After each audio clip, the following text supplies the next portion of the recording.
Hey, this is Russell Taylor. Welcome to this episode of Soulversations. Today we have my man Ben Williams, Washington, D.C.'s own bass player, jazz musician, soul music singer.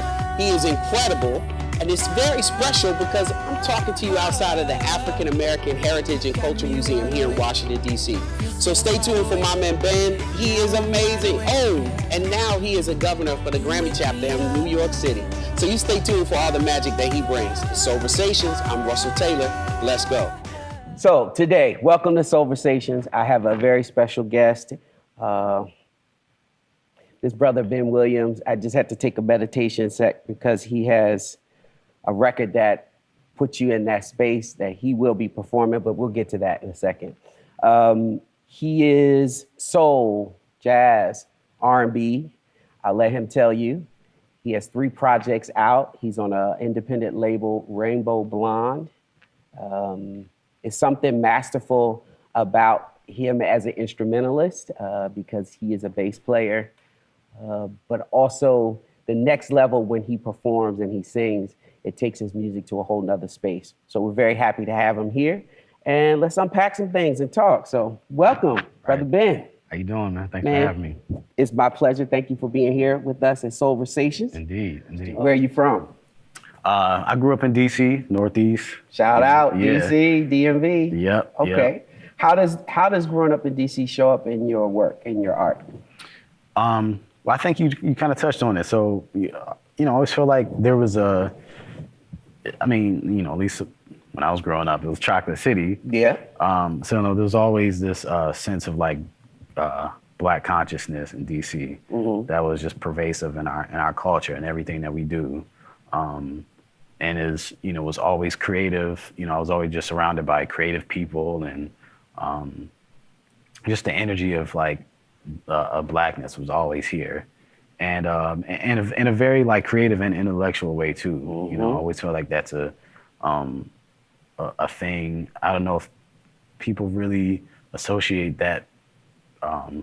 That sort of like spiritual, like thoughtfulness through the arts with DC, but people that are from here, we absolutely know about it, and it's a long legacy of it too.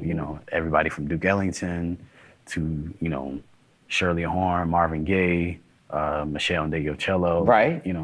There's just a long list of amazing artists from here that. Institutions like the Howard Theater, Bohemian Cavern. Absolutely. 14th and U since like the 20s. So the whole U Street corridor, right. It was our own little like Black Broadway. So the next question that comes to me is, considering the inspiration, by the way, I'd like to say that about all of the artists that are participating from the Washington, D.C. area, there is a very academic approach to the art, like canon, like writing a book. And I think that that's something that's really special that should be pointed out. Because Absolutely. It's another layer of authenticity, if you will. Yeah. So to that end, to hear you speak about this, how do you feel your art or art in general engages with activism or politics? Well, personally, most of my musical heroes have always engaged in some sort of activism through their art. People like Marvin Gaye, Stevie Wonder, even Michael Jackson, who I feel like the way he had attacked issues is a little bit underrated, but Prince, James Brown, all these great Black artists that really always found a way to speak, some truth in their music. And, these are people who I just as musical icons or people I model my art after.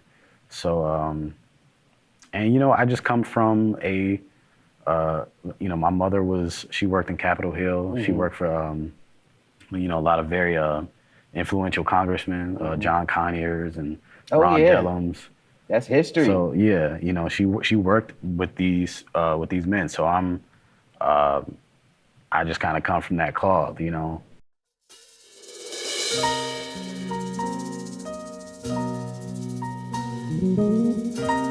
He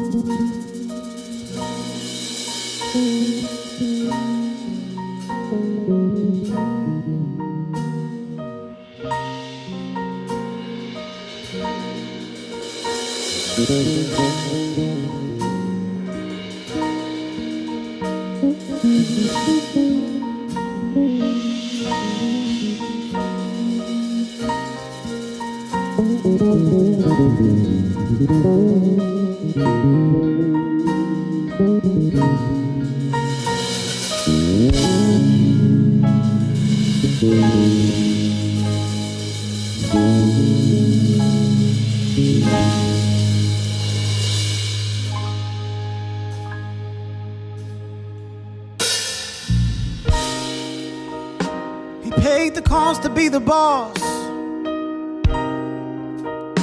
Oh, but at this game he's still lost. He's still lost.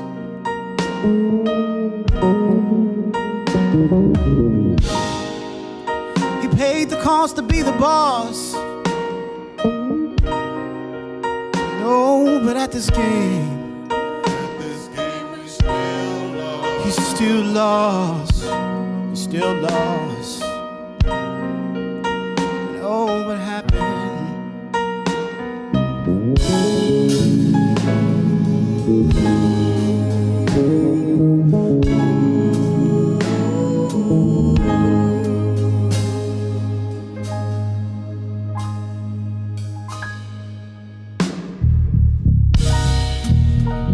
He paid the cost to be the boss. Oh, but at this game he's still lost. He's still lost.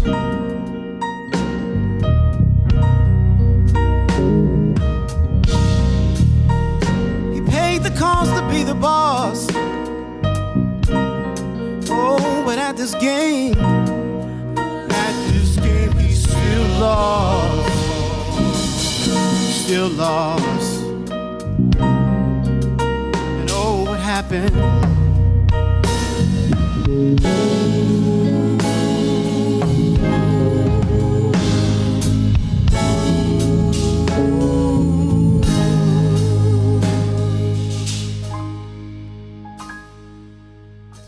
And let the people say.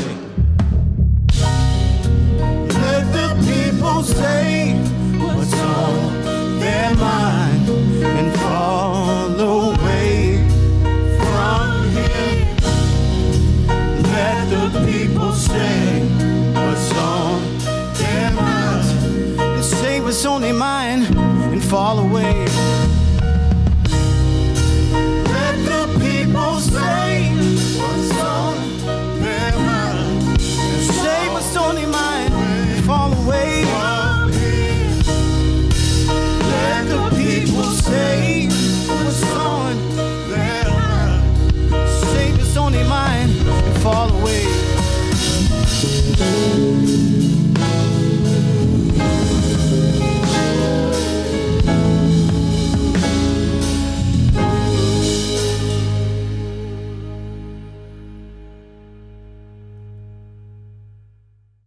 Brother Ben, so you got a couple of projects under your belt, but most importantly, you have a current project, and I want you to talk about it.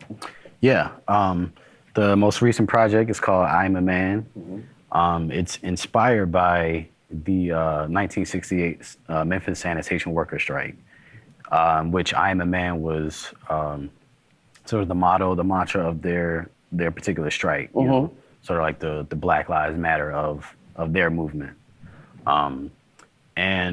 Actually, I was originally inspired by that phrase. I was watching that Ava DuVernay documentary, 13th, about The prison complex. yeah, about yeah, and so yeah, at the end, she they had this like montage of these still images and kind of like current events, and had some of these like old throwback photos, and one of them was from that the historic protest, and just watching it, and something about it just kind of just stood out and struck me, just as this iconic image. I think Ernest Withers is a photographer, and you know, you've probably seen this before. These, you know, this long picket lines of all these men holding a sign saying "I'm a man," and just kind of like the uniformity of it, and it just felt like a very solidarity, and there was something very powerful about the phrase itself. You know, something just really declarative about it. This was black men for this. Yeah.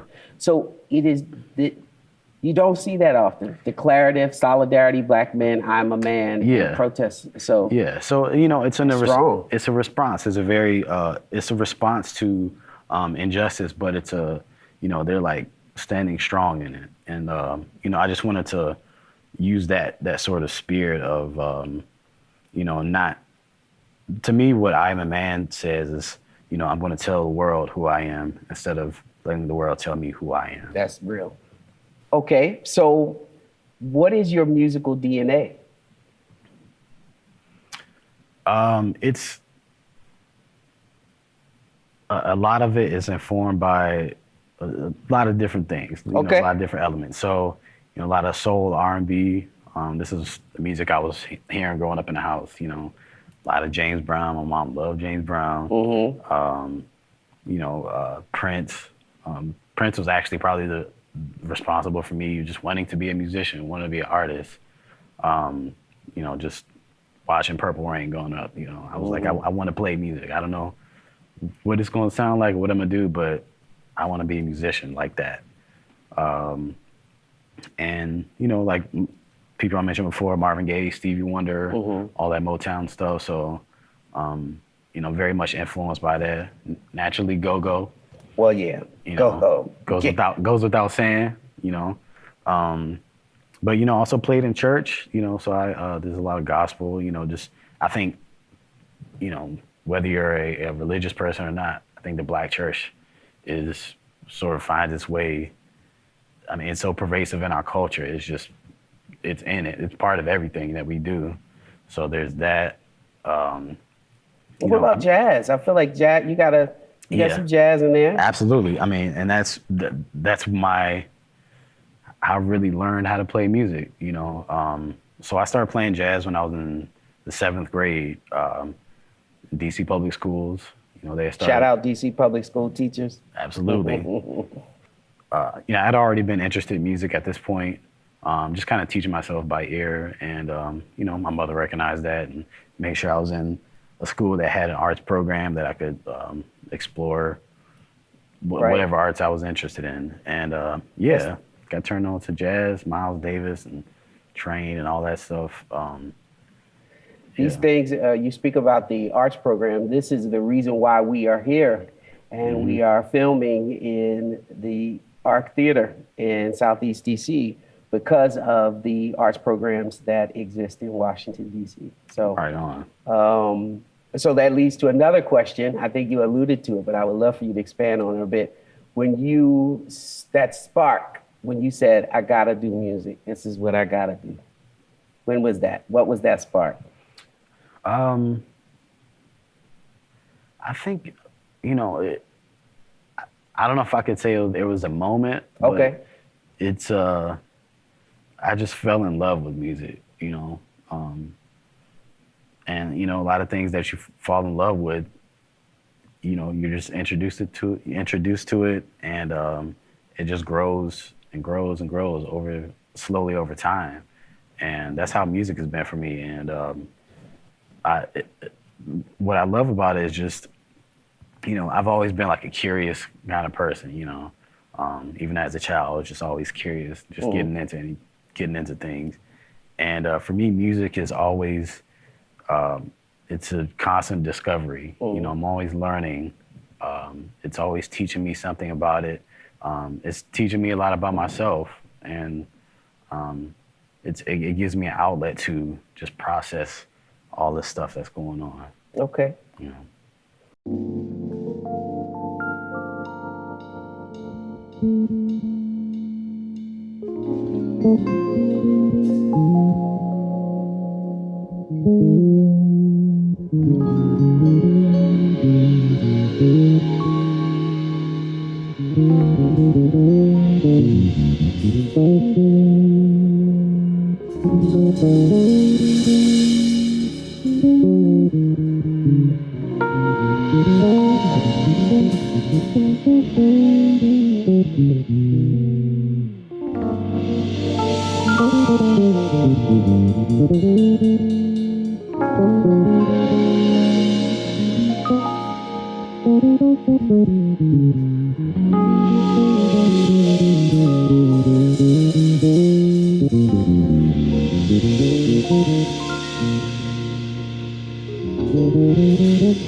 Why didn't you come for me and left me all alone? No. And why didn't you stay with me? This place is not a home, no. And why would you say to me that the love is all we have? No. And has thou forsaken me while I walk the righteous path? No, no, no.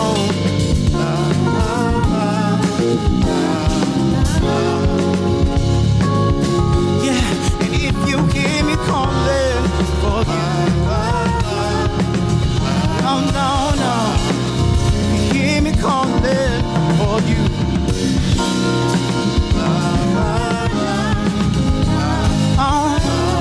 if you hear me calling for you, then say it. Nah, nah, nah.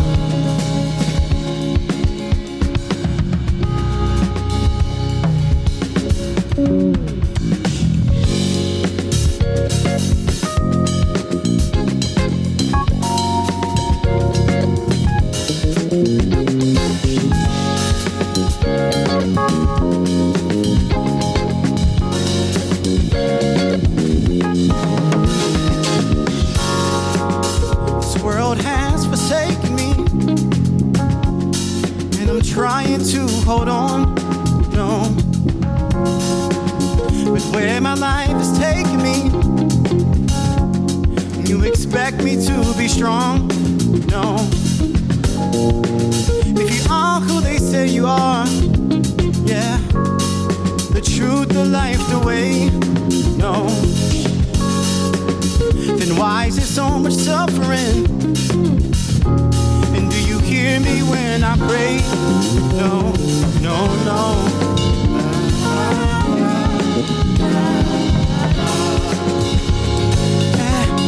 And if you hear me calling for you, oh no, no. If you hear me calling for you,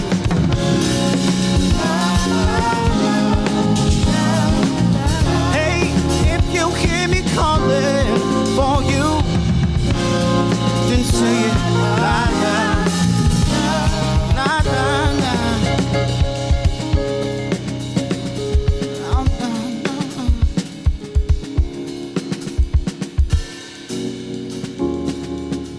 And God, you just show me a sign that you're still there and that you still care. Sometimes we just need a sign from you and a reason to go on. Because this world could be so cold sometimes. You know, if Marvin went here, he'd say something like, rockets, moonshots, and spend it on the have-nots. Monday, we make it. Before we see it, you take it. Oh, you wanna holler the way they do my life. Yeah, make you wanna holler the way they do my life. Yeah, make you wanna holler the way they do my life. This ain't living, this ain't living. Oh no, this ain't living.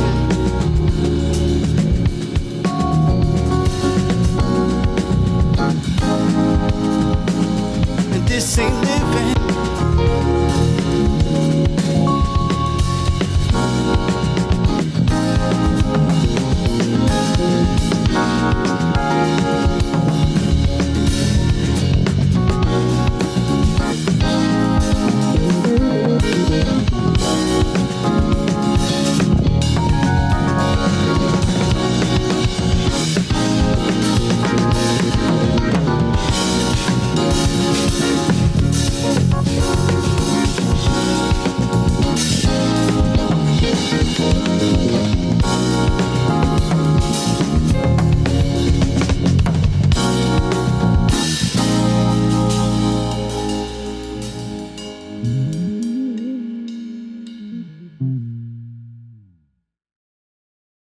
COVID.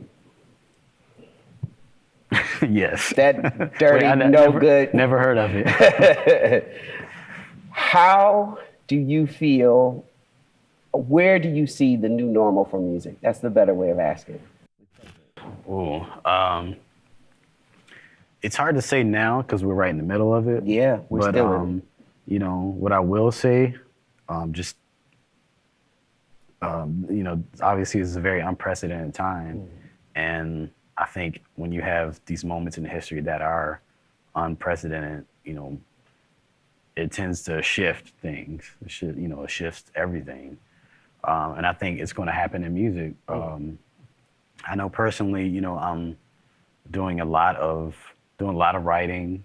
You know, when you leave artists to their own devices right. for, you know, just leave them in their homes for months and months on end, it does something to us, you know. And I know I've been collaborating a lot more with artists, and you know, I think our humanity has been tested. Ooh, yeah. And you know, speak on it. You know, and it's real, and I think we're learning a whole lot about ourselves as human beings, and especially as artists. Yeah. And I expect to see a whole lot of very interesting things to come out of this. Okay. So my last question is, in year 2060. Okay. You are in 2060, and you're saying this is my legacy. So speaking in the affirmative, it has already happened. This is my legacy. What is that? Well, I hope to have. No, affirmative. Okay, affirmative. It has already happened. Affirmative. And anything is possible. I have helped the world become a better place. Hey, couldn't have said it better myself. I think that is a valiant, respectable legacy. Brother Williams, all right. Thank you for joining me. We're Thank you. about to have you on this stage and tear it down. Looking forward. Ladies and gentlemen, this is Soulversations. I'm Russell Taylor here with Ben Williams, and he's about to take the stage. He's got one record, Emmett Till. It's fire. Stay tuned.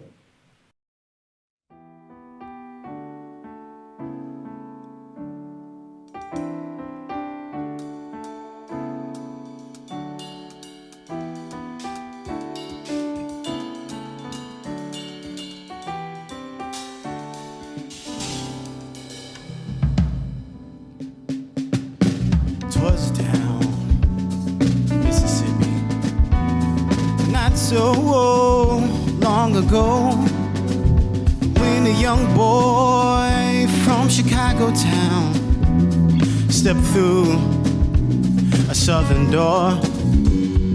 This boy's dreadful tragedy I can still remember well.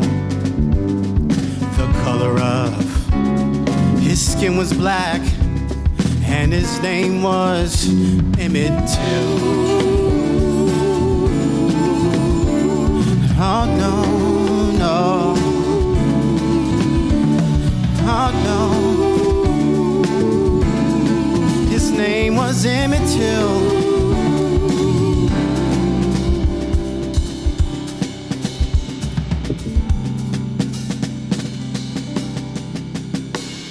Someday they dragged him to a barn, and there they beat him up.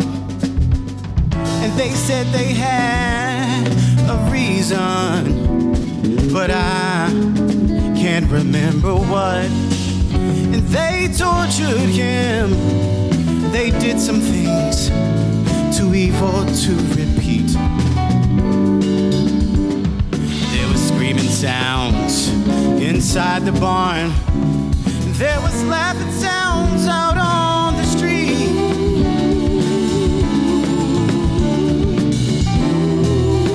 His name was Emmett Till. Don't forget his name, yeah. Don't forget his name, yeah.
If you can't speak out against this kind of thing, a crime that's so unjust, your eyes are filled with dead man's dirt, your mind is filled with dust, your arms and legs must be in shackles and chains, and your blood refused to flow for you to let this human race fall down so awful low.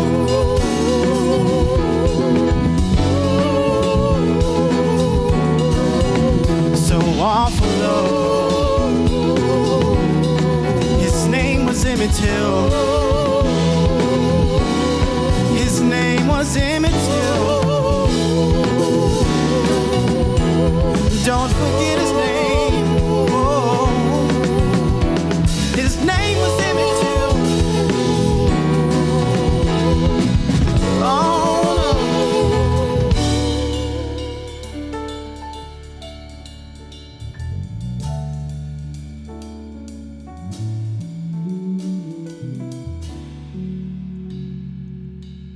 Don't forget his name.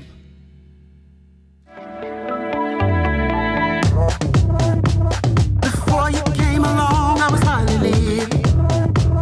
I was stuck in one place while the world was moving. Love was just a game with no winners, only losers. I was losing. You brought me into this technicolor. You patched me up and fixed me like no other. Can you feel